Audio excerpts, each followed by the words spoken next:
fortalecer, que es propiamente el objetivo que yo tengo que perseguir con ustedes, animarnos a seguir adelante en este momento histórico en el que la alegría parece desaparecer de los corazones. No es nada secundario que el Papa Francisco en sus documentos principales inicien titulados con el tema de la alegría: Evangelii Gaudium, Amoris Laetitia, Gaudete et Exsultate. Nosotros los que estamos aquí y somos responsables del caminar de la vida de la Iglesia, de la pastoral, debemos recuperar ese regalo de Dios, de la alegría, del gozo. Por eso animar es mirar con esperanza este presente y este futuro tan desafiante, en el que muchos parecen desanimarse, cruzarse de brazos y decir no se puede. Nosotros queremos fortalecer este ánimo para que también quienes con nosotros comparten la vida cristiana se sientan motivados en este momento. El proyecto global de pastoral lo iniciamos en nuestra conferencia episcopal hace prácticamente 3 años. ¿Cuáles fueron los detonantes de esta necesidad? Primero, la visión, la sensación, los juicios, los criterios que los obispos vemos en nuestro país. Hay una realidad que se impone y no podemos ser ciegos a lo que está pasando en nuestro país, que se resume en un cambio. Hay un cambio que ya no puede ser negado. Ni ustedes ni yo somos los mismos de hace 30 años. Y revisen cada uno qué piensa ahora y qué pensaba hace 30 años, qué siente hoy y qué sentía hace 30 años. Hay un cambio en el cual nosotros también estamos incluidos. Y el segundo detonante fue sin duda la visita del Papa Francisco en el 2016, cuando en la Catedral de México nos hizo una llamada urgente a los obispos de que era necesario un proyecto cualificado de pastoral. Ahí comenzó esta búsqueda que, gracias a Dios, y después de tantos cuestionamientos entre nosotros, de tantas dificultades para unificar lo que queríamos, al final, gracias a Dios, en la pasada asamblea fue aprobado, y este es el documento que ustedes tienen en su mano. Yo voy a ir a lo largo del día dándoles algunas indicaciones para no querer encontrar ahí lo que no tiene y realmente encontrar lo que tiene. La primera cosa que quiero destacar, o las características que quiero destacar de este documento, es que quiere hacer suyas las características del Evangelio y de los Evangelios. Es decir, primero debe tener una característica querigmática. Por eso, el proyecto está centrado en 2 personas y muy importantes para nosotros y para nuestra vida de iglesia: Cristo y María. Esto le da un tono querigmático, personal, interpersonal y desde luego comunitario. Pero esta es la primera característica de este documento, que aborda el proyecto desde las personas: Cristo, María, el pueblo, los fieles, los sacerdotes, los consagrados, los diáconos, los obispos, En el tema querigmático, el punto fundamental es que el Evangelio tiene que ver con las personas. Primera característica. La segunda, quiere ser apostólico, es decir, queremos los obispos sumarnos a eso. Somos los primeros que debemos dar ejemplo de ella. Los desafíos están para superarlos. Seamos realistas, pero sin perder la alegría, la audacia y la entrega esperanzada. No nos dejemos robar la fuerza misionera. Que el ejemplo de Santa María de Guadalupe nos guíe para responder a nuestro pueblo mexicano con la ternura y la misericordia del verdadero Dios por quien se vive, y que su protección e intercesión nos ayude a conquistar el corazón de nuestra gente, comenzando por las familias y acercándonos a abrazar las periferias humanas y existenciales más urgentes y necesarias.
Ya no dejamos pasar los créditos.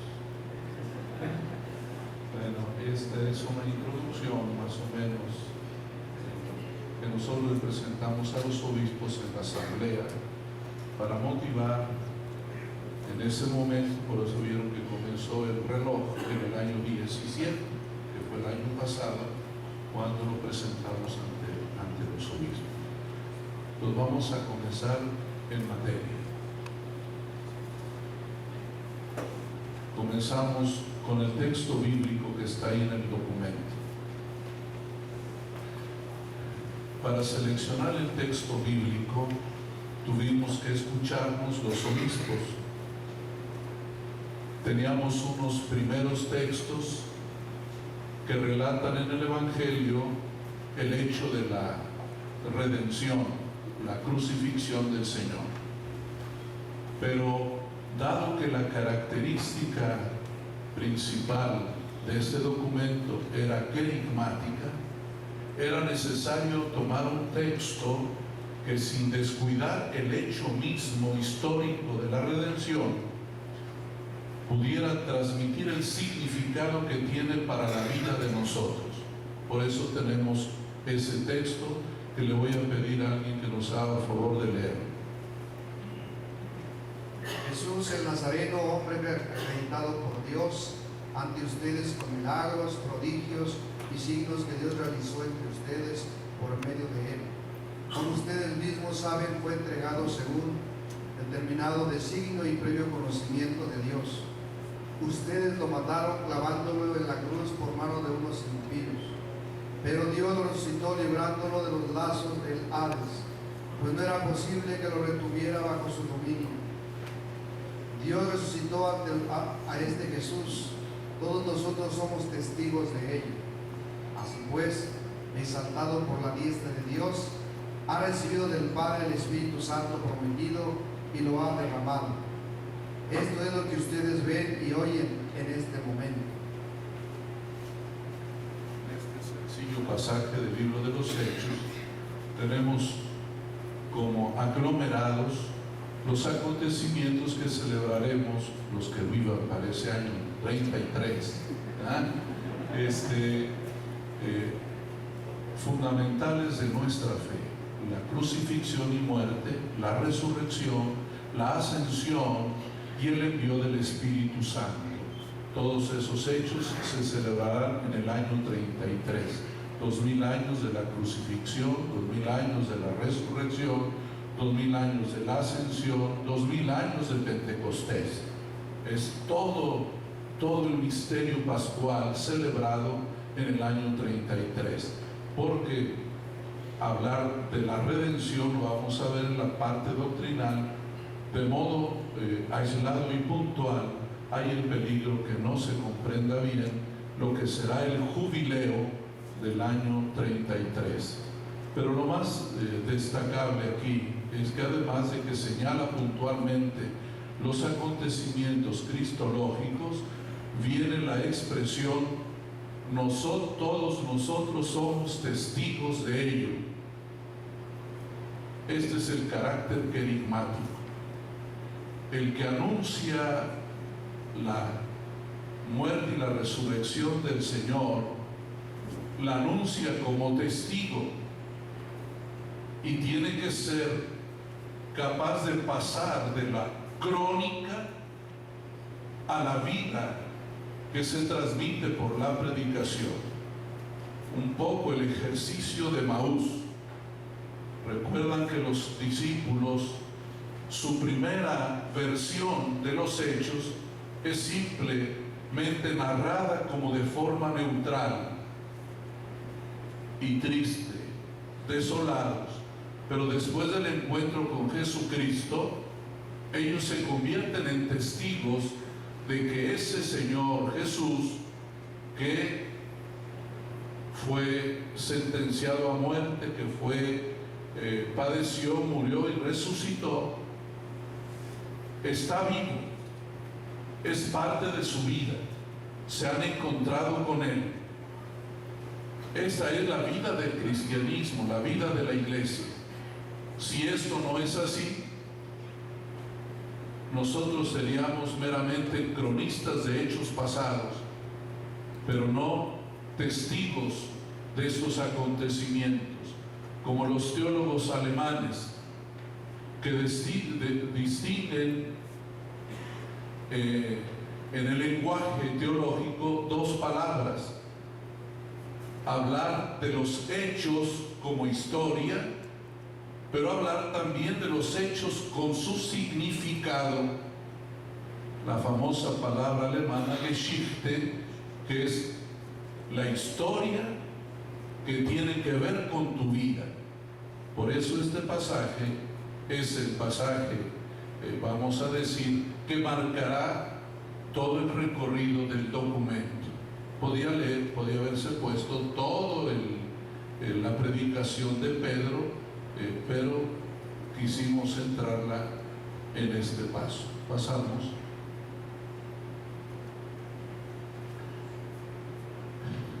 Tuvimos una discusión en la conferencia. ¿Cuál sería la característica redaccional del documento? Y hablé yo de las características propiamente evangélicas. Ahora es de la característica redaccional. ¿Qué queríamos nosotros transmitir al pueblo de Dios? El proyecto y no un plan o un programa, porque la SEM tiene otra naturaleza. Los centros de comunión eclesial, tal como lo dice Puebla, es la parroquia, la iglesia particular y la iglesia universal. Pero estas coordinaciones de comunión y de servicio tienen otra naturaleza. Ya saben que incluso se discutió sobre la naturaleza de las conferencias episcopales. Había obispos que decían que esto era una cuestión meramente práctica, pero que la que tiene constitución histórica tradicional para el encuentro de obispos es la provincia, y tenían razón en ese sentido. Pero la conferencia episcopal tiene una naturaleza en la que se destacan siempre dos principios teológicos que están ahí. El proyecto quiere ser una expresión de la unidad y la colegialidad entre nosotros los obispos. Queremos vibrar siempre en los dos principios teológicos que la han animado, la colegialidad y la comunión de las iglesias. Desde que se hizo la reestructuración de la SEM, se destacaron esos dos principios teológicos que están en Pastores Greyes. Primero, colegialidad. Y nosotros podemos aplicar este término, aunque su precisión es netamente apostólica, es decir, los obispos y el Papa, cum petro et sub petro, es la colegialidad episcopal. Podemos ampliar su sentido de una manera libre, diciendo que es este sentido de unidad de las personas, que en cierta medida todos nosotros, ustedes, los laicos todos, en cierta medida, de manera, si quieren, demasiado amplio el sentido, somos colegas porque somos discípulos de Jesús.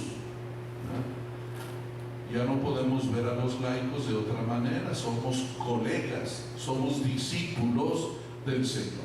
Y luego la comunión de las iglesias, que desde siempre se ha dicho que un obispo no puede preocuparse solo de su propia porción, sino que es responsable de todas las iglesias del mundo, como también ustedes presbíteros se ordenaron, aunque a título de una iglesia particular o de una congregación religiosa, por si aquí hay algún hermano religioso. Sin embargo, toda ordenación sacerdotal tiene título universal. Ustedes se ordenaron para la iglesia más allá de los límites de su iglesia diocesana. Entonces, todo esto nos tiene que replantear por qué no solamente vamos a preocuparnos de nuestra iglesia particular, sino que somos corresponsables de todas las iglesias, primero de las más cercanas en la provincia, pero también de todo el país y del mundo entero. No podemos segregarnos del resto de la iglesia, como también en las parroquias. Ustedes que tienen sobre todo tareas diocesanas saben cómo es difícil romper el cerco parroquial, ¿verdad? De tener la mirada amplia, más allá de mi círculo pequeño. Por eso decimos que en pocas palabras, que en las diócesis se hacen los planes.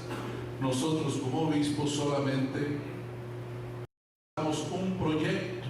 Ya saben que etimológicamente proyecto es lo mismo que proyectil, un lanzamiento. Lanzamos esto para los sacerdotes, los fieles, los diáconos, los consagrados de nuestro país.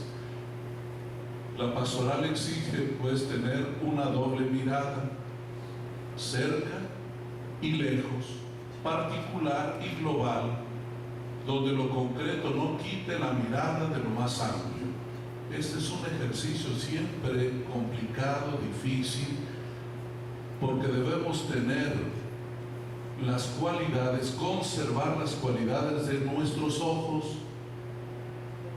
Nuestros ojos pueden hacer zoom y pueden tener al mismo tiempo una mirada amplia, horizontal. Lo que hace la cámara fotográfica no es otra cosa que la imitación que tiene el ojo humano.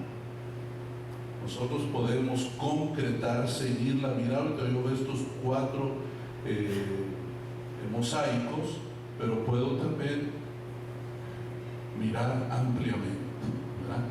Y esto es lo que el proyecto pastoral quiere mantener, esta mirada a lo cercano, a lo lejano, a lo global, a lo particular, en esa habilidad que Dios le dio incluso a nuestros ojos. En Evangelii Gaudium vienen estas dos expresiones que vienen a ratificar lo que estoy diciendo. Hace falta prestar atención a lo global para no caer en una mezquindad cotidiana Al mismo tiempo, no conviene perder de vista lo local, que nos hace caminar con los pies sobre la tierra. Fíjense, es lo que hacemos naturalmente al caminar. Si yo voy solo así, me tropiezo, pero si voy mirando hacia abajo y hacia adelante, camino correctamente. Eso es también lo que hace el caminar de una iglesia particular. Tiene que tener esta atención global. Estamos en el mundo, más allá de Querétaro, de Irapuato, de Celaya, de León, pero al mismo tiempo tenemos que responder en este espacio histórico salvífico que el Señor nos dio. Por eso se habla de globalidad. Regresamos. Se trabaja en lo pequeño, en lo cercano, pero con una perspectiva más amplia. No es ni la esfera global que anula, ni la parcialidad aislada que esteriliza. Este arte de la pastoral que debemos siempre conservar, ¿verdad? Me preocupo de lo que tengo que hacer, pero también soy consciente de que otros viven cerca de mí. Rápido les cuento una anécdota. Cuando era obispo allá por Michoacán, cambian a un padre, llega a la parroquia, llega el padre vecino, le dice: ahora sí vamos a trabajar juntos, ¿verdad? Y le dice el padre recién llegado: sí, vamos a trabajar juntos, pero tú allá y yo aquí. Sí, tenía razón el hombre práctico, ¿verdad? Como decimos en México, juntos pero no revueltos, ¿verdad? Es decir, tenemos una porción que nos encarga la iglesia, pero también no podemos dejar de mirar la totalidad, y por eso vinculamos todo nuestro quehacer pastoral. No puedo yo olvidar a mi vecino de la parroquia. Como iglesia particular no puedo salirme de este ámbito provincial y mucho menos del país y del mundo. Por eso la teología es muy sabia. Dice que la iglesia no son las sumas. Por ejemplo, la iglesia universal no es la suma de las iglesias particulares. Y puedo decir que la diócesis no es la suma de las parroquias, porque es una realidad misteriosa que va más allá de lo territorial y de la suma de un espacio, porque también tiene temporalidad, atemporalidad, geografía, no geografía, que ya los que trabajamos en las ciudades así lo comprendemos. Ya los fieles no necesariamente son los que viven en nuestro territorio. Hay esta movilidad que a veces nos incomoda, que el vecino que el que vive enfrente de nuestra parroquia no va con nosotros, se va con el padre de allá lejos, y allá es ministro de la comunión y allá hace la pastoral. Tenemos que entender esta flexibilidad teológica también, ¿verdad? En la que no hablamos de sumas, sino de realidades misteriosas que acontecen aquí, acontecen allá y acullá, ¿verdad? El objetivo del PGP. Con audacia profética y de modo crítico, en el PGP, los obispos de México queremos ofrecer una luz que pueda ayudar a responder a la pregunta fundamental que nos interpela: ¿qué significa celebrar en la fe para los mexicanos? ¿Y qué significa celebrar ahora, después de 2 milenios de la redención de Cristo y medio milenio del acontecimiento guadalupano, siendo una comunidad de discípulos testigos de la plenitud de vida y del consuelo que ofrece a todos el Hijo de Santa María de Guadalupe? Entonces es solo una luz.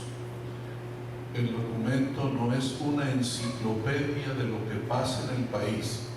Cuidado cuando lean la realidad, porque luego cada uno desde su pastoral dice a ver qué dice de la pastoral penitenciaria, a ver qué dice de los jóvenes, a ver qué dice de la catequesis, a ver qué dice de la liturgia.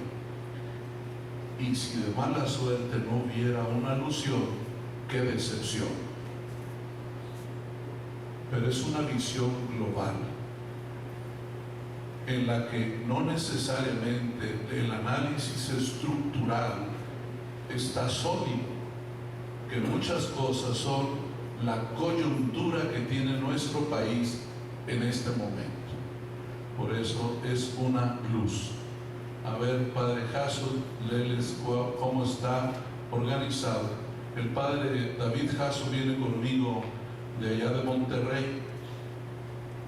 Él fue el amanuense en todo el desarrollo del proyecto, y le pasó lo que a Baruch con Jeremías, aprendió más que Jeremías, ¿verdad? Entonces él sabe todos los detalles del proyecto porque tuvo que escribirlo todo. Gracias.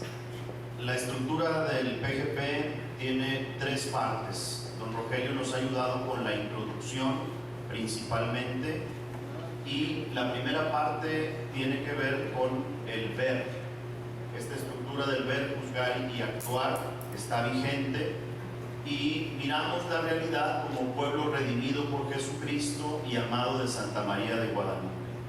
En cada una de estas partes vamos a ver esos 2 acontecimientos, esas 2 personas, Jesús y Guadalupe, íntimamente relacionadas, y en este caso con la mirada de la realidad, que va en un ABC desde la globalidad, una realidad global del mundo, donde se plantea un núcleo problemático fundamental que se explicará más adelante, una mirada luego a las heridas y esperanzas de México, que quiere ser una descripción de una u otra manera también profética, no solo de denuncia, sino también de anuncio, por lo del proyectil y la visión a largo plazo que da esperanza.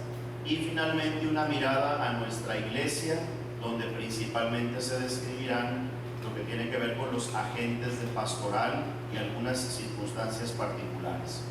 Una segunda parte relacionada con el juzgar, que tiene que ver con la iluminación, donde interpretamos y juzgamos desde estos 2 acontecimientos de la redención y desde el acontecimiento guadalupano. Se describe de manera general los 2000 años a 2000 años de la redención, algo sobre el misterio de esta misma redención, cómo la iglesia hemos sido testigos de este acontecimiento, luego los 500 años del acontecimiento guadalupano, y un desafío que marca el nexo entre esta iluminación de la realidad y los retos que se plantean en el actuar en esta tercera parte, donde actuamos como pueblo redimido por Jesús, bajo la mirada de Santa María de Guadalupe. Otra vez, estas 2 personas, o estas 3 personas, Jesús, María de Guadalupe y México, los mexicanos. Y en este sentido se plantearán de la A a la F 2, 4, 6 opciones por una iglesia con distintas características, que quiere ser un paradigma, no solo un programa, sino un paradigma que también se explicará más adelante, para terminar finalmente con una conclusión. 3 partes a modo de ver, juzgar y actuar, donde ciertamente el verbo es una enciclopedia, y el juzgar es solo un elenco de textos, y el actuar es un programa muy detallado, sino un proyectil. Entonces vamos a ver ahora ya la primera parte. Sin duda que me esperas un ratito en lo que introduzco esto rápido.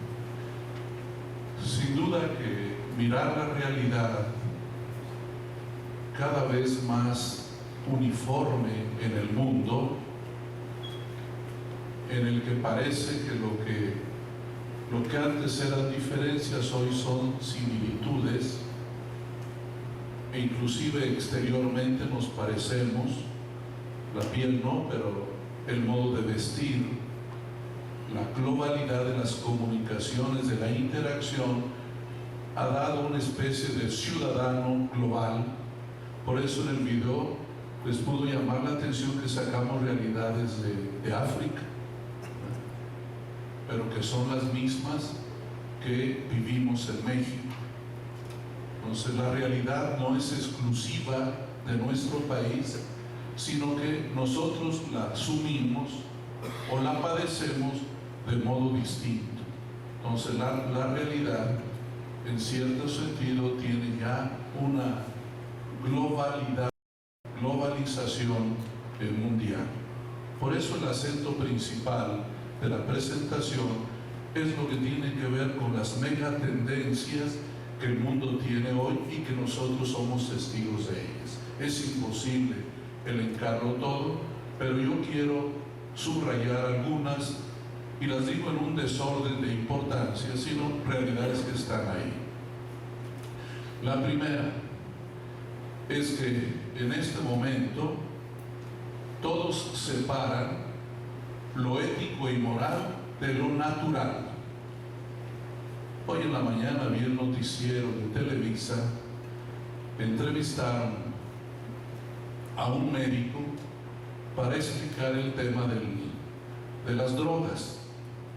Y él dice, haciendo a un lado lo ético y lo moral, voy a hablar de la salud.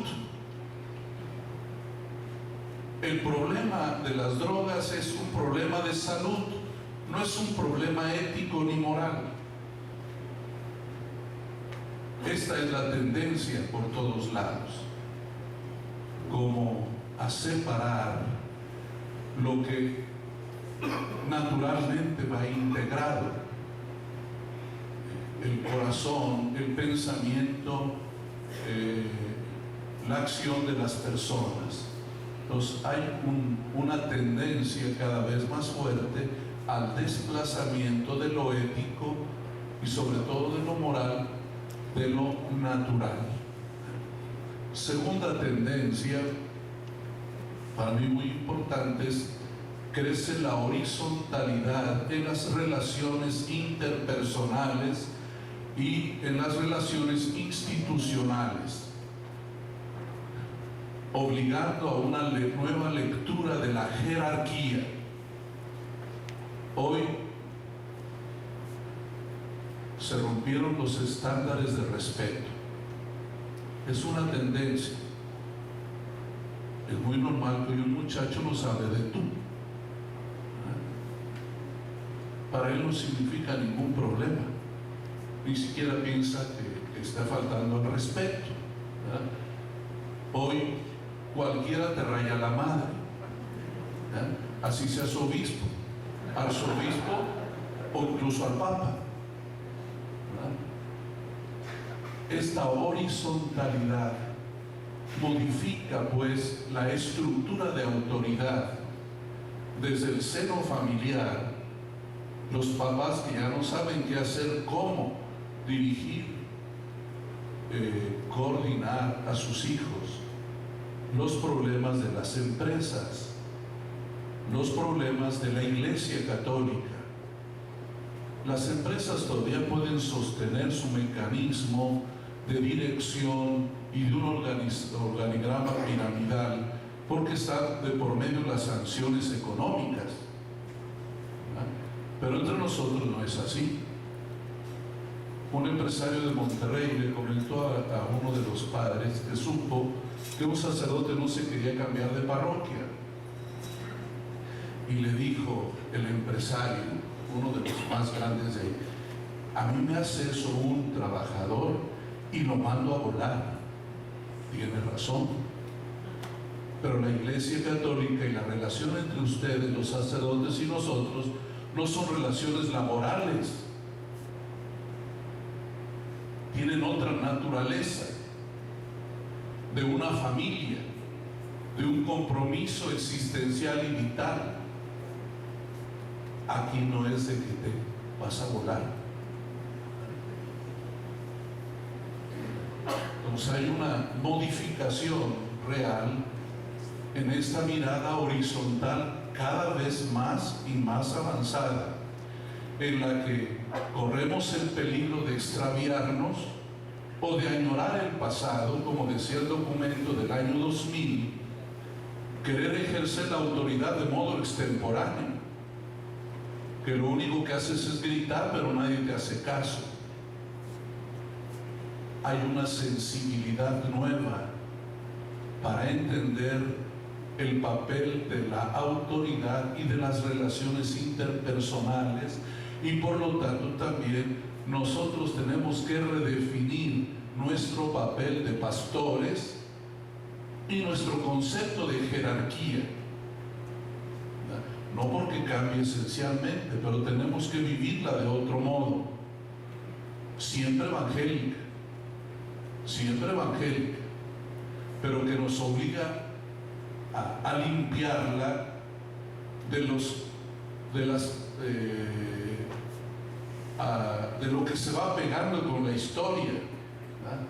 De esas cosas que se van metiendo en el comportamiento y que no tienen que ver con lo esencial, pero que están ahí adheridas a nuestra piel, y que ustedes, los párrocos, si no entienden esto, se la pasan tristes y enojados todos los días, porque también los laicos exigen ser tomados en cuenta y necesitan ser mirados de manera horizontal, no solamente vertical, no de arriba para abajo. Hoy todos estamos obligados a sentarnos en la mesa redonda, querámoslo o no, también las superiores, ¿verdad? Están las religiosas también, ¿verdad? Es el arte de conducir hoy es mucho más complejo, ¿verdad? Porque todavía hay quien quiere recurrir a los mecanismos antiguos. Aquí hace falta autoridad, decimos, exigencia, pero para el vecino, ¿verdad? La otra característica de la realidad actual es también esa confusión entre lo virtual y lo real. Tanto pasamos en las redes sociales que vamos perdiendo piso real, y hacia allá va también la investigación científica, de que ya no distingues lo real de lo virtual, salvo en algunas cosas que naturalmente tienen que ser reales, la comida y anexas, ¿verdad? Pero no deja de ser esta situación de virtualidad que hoy está tocándolo todo, y que en cierta manera para muchos le gusta. Si estuvieran aquí los jóvenes, preferirían que eso lo tuviera cada uno en su phone, ¿verdad? Porque también el teléfono te da un cierto, te imaginas un ambiente muy personal, aunque no lo es, ¿verdad? Tu espacio, ¿verdad? Dice, respétame mi espacio. ¿Qué espacio te respeta el celular? Tienes una ventana y una puerta al mundo. Bueno, el otro elemento, también así visto de manera general, es el tema del secularismo, que puede rayar en los extremos de ateísmo o de beligerancia contraria a toda religión y desde luego a la Iglesia. Vean ahora los medios de comunicación, observen al presidente de España para ver por dónde va también la tendencia hoy en todos lados, ¿verdad? La religión tiene nuevamente que salir del mundo de la política. La religión estorba las nuevas legislaciones. Y católicos, legisladores católicos dicen, las cuestiones morales, las cuestiones religiosas, esas tienen que salir de la esfera. Nuevamente tienen que ser echadas fuera. Ese equilibrio entre el secularismo y, por otro lado, la religiosidad de la gente, que no se puede borrar. ¿Qué hacer con ese espíritu religioso que tiene la gente? que si no va a buscar sucedáneos para poder llenar su alma, su espíritu de lo religioso. Vamos a ver. Y luego las realidades que aquí conocemos mucho del narcotráfico, de la migración, del tema de las minorías, de la cuestión de la emergencia indígena, todas estas cosas que gracias a Dios a mí me tocó vivir de cerca. Yo viví en Tacámbaro como obispo, ahí miré todo lo que significa la producción y la venta de nervantes. Fui obispo de Tapachula con toda la temática migrante, en Tuzla, cercano allí de San Cristóbal. Aquí sabe de esto mucho más Monseñor Enrique, el tema de los pueblos originarios y su papel en la sociedad actual. Y luego el tema para mí en Monterrey, tiene que ver con sus ciudades, la pastoral en estas grandes ciudades. Querétaro hace 50 años tenía 200,000 habitantes, hoy tiene 2 millones de habitantes. León, la pastoral en las grandes ciudades, donde inclusive físicamente estamos en un ámbito muy reducido, los centros históricos cargados de misas y de sacerdotes, las grandes periferias solas, sin iglesias, sin padres, sin nada. En 1984, que yo era párroco de satélite, los de vocaciones pusieron el mapa de la distribución del clero. Todos estaban que no cabían en el centro de Querétaro y yo estaba hasta la orilla, en aquella época, solo en satélite, ¿verdad? Entonces, también es una cuestión muy seria, el crecimiento de nuestras ciudades, y quiero recomendarles que si pueden participar en el encuentro latinoamericano de grandes ciudades, se va a celebrar en Guadalajara en el mes de octubre, en que se analizará los retos y desafíos de la pastoral en estas ciudades que se hacen metrópolis y que ya no se puede controlar el crecimiento. Pásale rápido ahí. Lo más importante es este núcleo cultural fundamental, desafiante, que en medio de toda la realidad presentada ahí aparece este punto como respuesta. En todo esto hay una crisis antropológica que tiene que ver con la manera de entenderse y de entender a la persona, y que la respuesta del PGP es llevar a una visión integral del hombre redimido por Jesucristo y acompañado por María.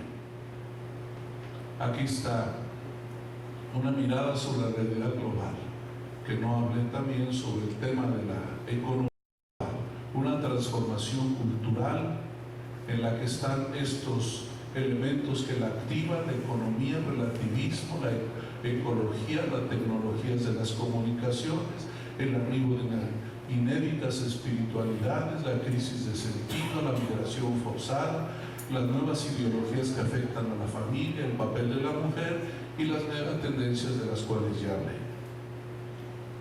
Las heridas y esperanzas de nuestro pueblo. No podemos dejar de decir que México es un pueblo pobre. Sigue siendo una proporción grandísima de pobres, 40 y qué millones o 50 y tantos millones. ¿Cuántos? 54 millones, ¿verdad? Y que a veces uno se le nubla la mirada porque ve espacios muy bien desarrollados.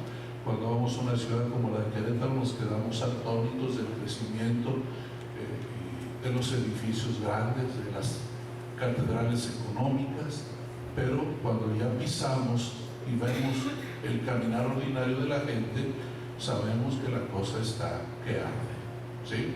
Lo mismo en Monterrey, ¿verdad? Recorrer a pie esa ciudad le hace ver uno que las cosas no son como parecen.